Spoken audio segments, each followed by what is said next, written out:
Hello guys, good morning everyone. Welcome back to my channel Shafikul Gouri creation. তোমরা সবাই কেমন আছো? আশা করছি বেশ ভালো আছো, সুস্থ আছো।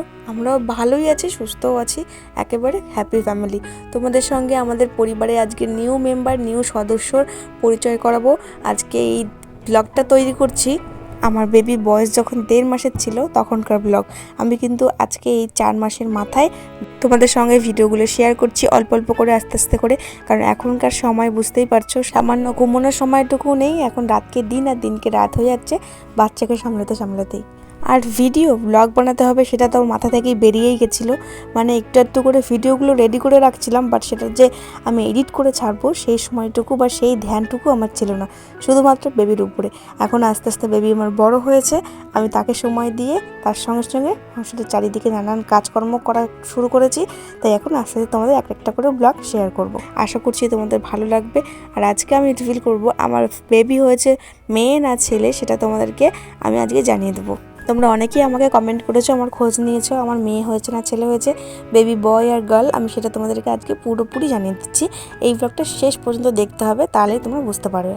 তো চলো আস্তে আস্তে তোমাদের সঙ্গে আমাদের রুটিনটা শেয়ার করি। আজকে সকাল থেকে আমাদের দিনগুলো কীরকম কাটছে, আমাদের ঘুম কখন ভাঙছে, কখন আমরা উঠছি, খাচ্ছি, কি করছি, তোমাদের সঙ্গে আজকে অল্প অল্প করে একটু একটু করে শেয়ার করব।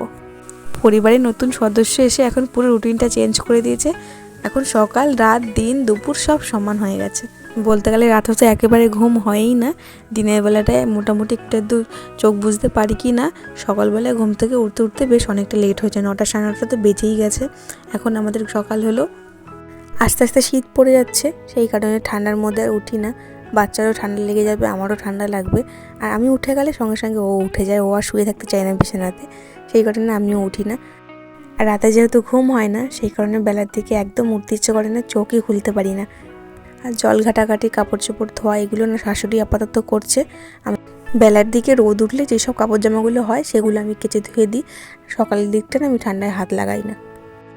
আর রান্নাবান্নার দিকটাকে শাশুড়ি সামলাচ্ছে মোটামুটি, আর আমিও দুটো একটা তরকারি হাতে হাতে টুকটাক কাজ আমি এখন মোটামুটি করে দিচ্ছি।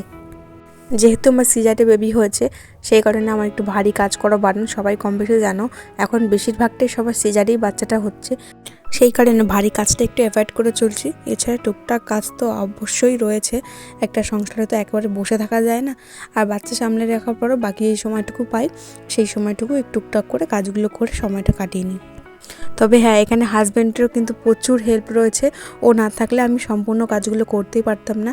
আর সব থেকে তো বড় কথা, হসপিটালাইজেশন থেকে শুরু করে একেবারে বাড়ি এনে 1 মাস যাবৎ সমস্ত কাজ আমার হাতে হাতে সমস্ত কিছু করে দিয়েছে। প্লাস আমার আর বাচ্চার কেয়ার ট্রিটমেন্ট দুটোই একা হাতে করেছে।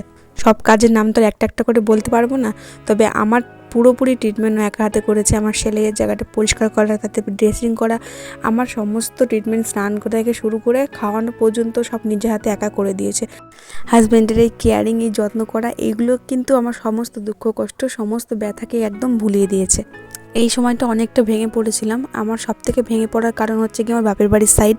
কারণ ওই সাইড থেকে, আমার বাপের বাড়ির থেকে কিন্তু আমাকে কিন্তু আমার মা কিন্তু একবারের জন্য হলেও দেখতে আসেনি, বা একটুখানি খবর হয়তো নিয়েছে এর কাছ থেকে ওর কাছ থেকে, কিন্তু পারলে একবার হলেও কিন্তু হসপিটালে গিয়ে আমার সঙ্গে দেখা করে আসতে পারতো। আমি খুব অপেক্ষায় ছিলাম, কিন্তু সেটা আর হয়নি। আমি এই দিক থেকে খুবই কষ্ট পেয়েছিলাম, কারণ এই সময়টায় মাই একমাত্র পারে নিজের মেয়েকে যত্ন করতে, সান্ত্বনা দিতে। এই সময়টায় মাকে পাশে পাইনি। মা হওয়া একজন মাকে ছাড়া কিন্তু একেবারে অসম্পূর্ণ একটা বিষয়, যেটা কিনা আমি অতিক্রম করে উঠেছি, তবে খুব কষ্টে। তবে একটা জিনিস কি, আমি এখানে আমার নিজের ভুলটাও আমি অবশ্যই স্বীকার করছি। আমি যেটা করেছি এটা একটু মানে অমানানসই ভুল, তবে এটা এত দূর এগিয়ে যাবে, এভাবে আমাকে যে মেনেই নেবে না একেবারে, এটা আমি আশাই করতে পারিনি। মনে করেছিলাম হয়তো বেবি হওয়ার পরে সমস্ত কিছু হয়তো একটু হলেও ঠিক হবে। বাবার সাইডটা আমি অতটা কিছু মালুম করতাম না, তবে মায়ের দিকটা একটু আমি এক্সপেক্ট করেছিলাম, সেটা আর হলো না।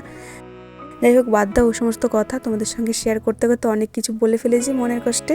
তবে এখন দেখো আনন্দের বিষয় যেটা আর কি, বাড়িতে নাতনি আসতে না আসতেই নাতনির দাদা কিন্তু অলরেডি দোলনা বুনে দোলনা টানানোও হয়ে গেছে। বাড়িতে বাচ্চা কাচ্চা হলে দোলনা থাকবে না, এটা তো ভাবাই যায় না। আমার মনা কিন্তু একটু একটু করে বড় হতে চলেছে, ওই জন্য দাদা দোলনা বানিয়ে দিয়েছে, সেই দোলনায় চড়ে আমার মনা ঘুমোবে। এদিকে দেখো বাবা আর মেয়ে কিন্তু বেশ ভালোই গল্প সল্প করছে।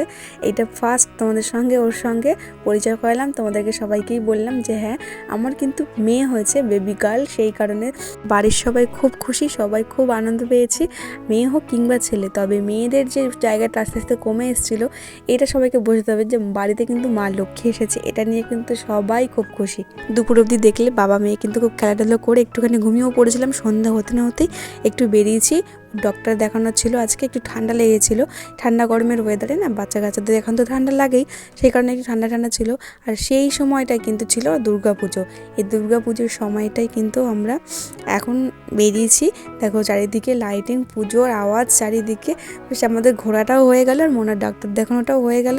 তো আমরা এখন বেরিয়েছি, ওই বাড়ির থেকে একবার টোটো নিয়েছি, রিজার্ভ করা টোটো, এটাই করেই যাব, এটাতে করেই আসবো।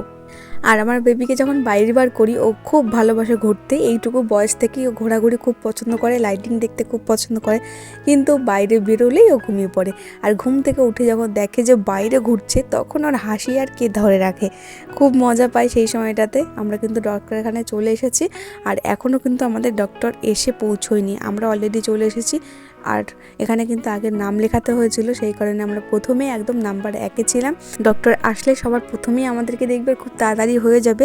আর আজকে ছিল কিন্তু একেবারে শেষে দশমীর দিন, এই দিনকে কিন্তু ভাসান ছিল, ওই কারণে আমরা সকাল সকাল এসেছিলাম। রাস্তাঘাটে একটু ভিড় জ্যাম হবে, বাড়ি ফিরতে অসুবিধা হবে, সেই কারণে তাড়াতাড়ি ডক্টরটা দেখি একটু ধারে কাছে পিঠে একটু ঘুরে চলে যাবো বাড়িতে।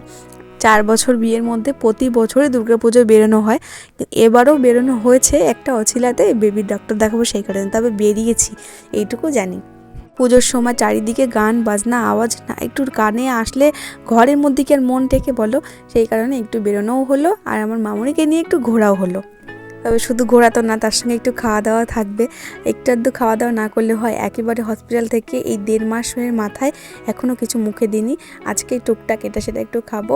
আর এখানে বাচ্চার বাবা বাচ্চাকে কোলে নিয়ে বসে রয়েছে, আমার বাচ্চা কিন্তু উঠে গেছে, ঘুম এখন ভেঙে গেছে। আর পাশে দেখো ওরা আমাদের বাড়ির পাশে, ওদেরও নিউবর্ন বেবি হয়েছে, ওদেরও বাচ্চার ঠান্ডাই লেগেছে, তা ওরাও এসেছে, আমরা সেটা জানতাম না, তাহলে একসাথেই একটুটাতে করে চলে আসতাম।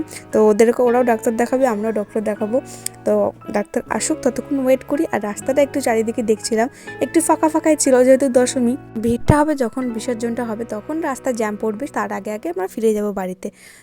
অনেক দিন পর রাস্তায় বেরিয়ে, রাস্তার আবহাওয়াটা চারিদিকে মানুষজন, হালকা পাতলা আওয়াজ টুকটাক, এগুলো বেশ ভালোই লাগছে। অনেক দিন আমি বেরোইনি, এখন একটু বেরিয়ে বেশ ভালো লাগছে, মনটাও বেশ বেশ খুশি খুশি। আর সব থেকে বেশি খুশি আজকে একটু ফাস্ট ফুড খাবার দাবার খাবো, যেই কারণে বরকে আগের থেকেই রাজি করিয়ে নিয়ে এসেছে, আজকে কিন্তু খাওয়াতে হবে।